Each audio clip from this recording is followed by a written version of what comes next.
Aquest és un projecte personal.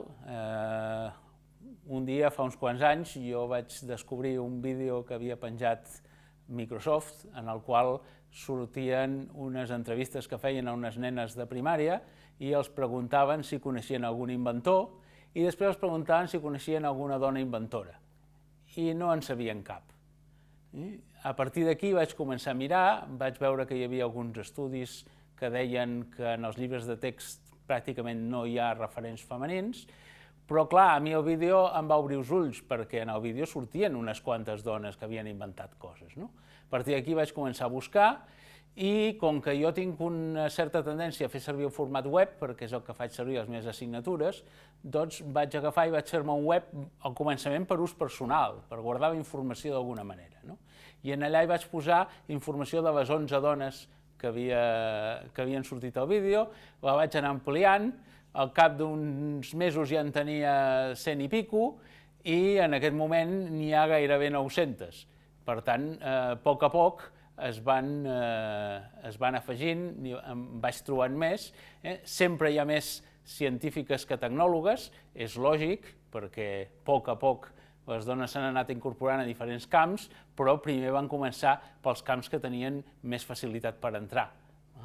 I a base d'això, doncs, a poc també he anat millorant. Al començament era un web molt senzill, per gestionar poques dones era fàcil, però per gestionar un web en què hi ha 800 dones, doncs la cosa era complicada. Per tant, ara hi ha una base de dades, hi ha un motor de cerca, etcètera, que permeti fer un ús més adequat. Evidentment, ara és pública, i arran d'això, cada setmana durant el curs, a les vacances escolars no ho faig, vaig publicant 2 dies a la setmana, normalment, en el Twitter, en el LinkedIn i en l'Instagram, una d'aquestes dones. El web ja el tinc muntat de manera que me la genera automàticament sense repeticions i les vaig penjant. I va tenint un cert èxit. Ja veig que hi ha dones, sobretot homes també, que ho retuitegen o que fan comentaris, etc. Després d'això, doncs, hi ha hagut l'aplicació. L'aplicació és la mateixa idea, però està pensada per poder-la fer servir, diguem-ne, d'una manera més autònoma o fins i tot a classe. Permet fer el mateix que la web, veure una dona escollida aleatòriament per l'aplicació, veure les dones d'un àmbit concret o cercar una dona concreta i veure la informació que hi ha sobre ella. Una particularitat que jo crec destacable és que normalment quan busquem les dones les trobem pel seu nom, pel que són conegudes, que fora del nostre àmbit és el nom de casades. En canvi, en aquest web les hem recollit amb el seu nom de naixement i després hem recollit els altres, evidentment, perquè són els que els trobarem. I quan piquem el botó de cercar, cerca el nom més conegut. És a dir, si té un de casada i un de soltera, cercarà pel de casada, que segur que és el que està més fàcil de trobar al web. I si té un àlies, perquè n'hi ha algunes que tenen un sobrenom o tenen un nom pel qual són conegudes, doncs aquestes les cerca pel sobrenom. Clar, jo soc professor d'enginyeria elèctrica en una escola d'enginyeria industrial. Enginyeria elèctrica no és de les carreres amb menys dones, però gairebé. Estem a la cua del tema. Al meu departament, professores a temps complet, en aquest moment n'hi ha 2, i és el màxim històric. És molt difícil trobar dones en el camp de l'enginyeria elèctrica. I en el camp de les carreres tecnològiques, des de fa bastants anys estem al voltant del 20%. La Universitat Politècnica va fer una campanya fa uns quants anys, va aconseguir augmentar l'índex de dones, però es va parar allà i encara que s'han seguit fent coses no s'ha aconseguit augmentar més. Hi ha algun cas particular, com el d'informàtica. Quan la carrera va passar de dir-se llicenciatura en informàtica amb enginyeria informàtica, el percentatge de dones va caure en picat quan el contingut no era sensiblement diferent, era bastant semblant.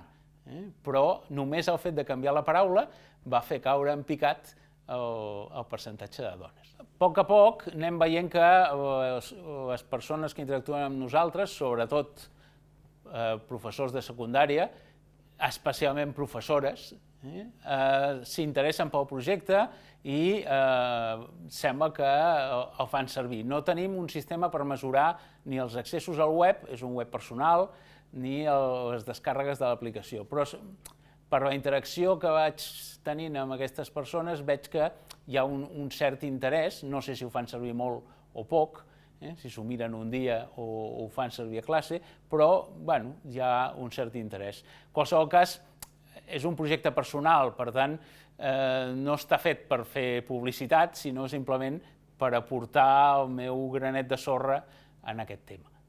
Al final, quan vas investigant i vas veient, veus que hi ha hagut moltes dones que han estat pioneres.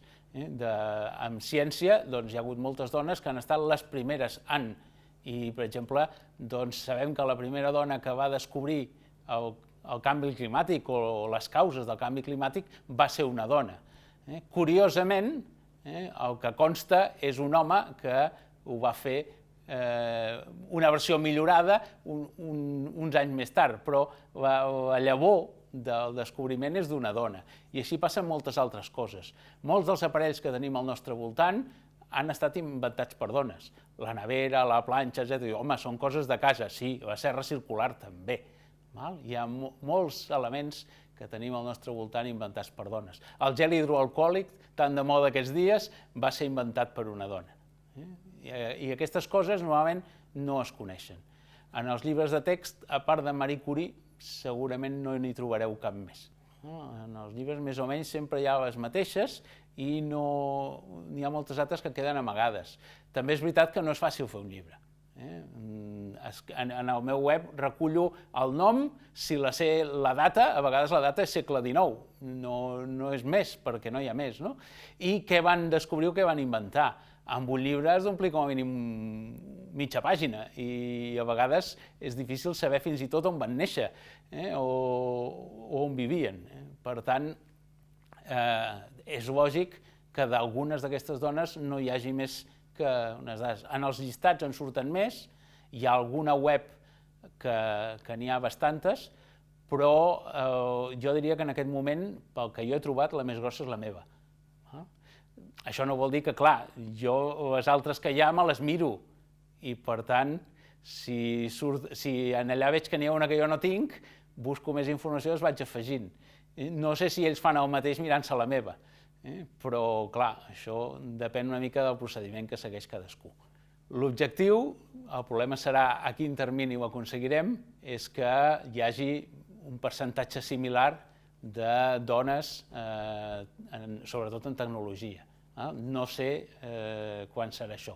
Evidentment hi ha una cosa que està molt clara, i és que els referents hi ajuden, però difícilment tindrem moltes dones, per exemple en el cas de l'enginyeria elèctrica, si no n'entren per sota, és a dir, si no en formem de noves, difícilment podrem tenir molts referents, perquè els referents són les que ja tenim fetes, i si n'hi ha tan poques, costa de trobar-ne.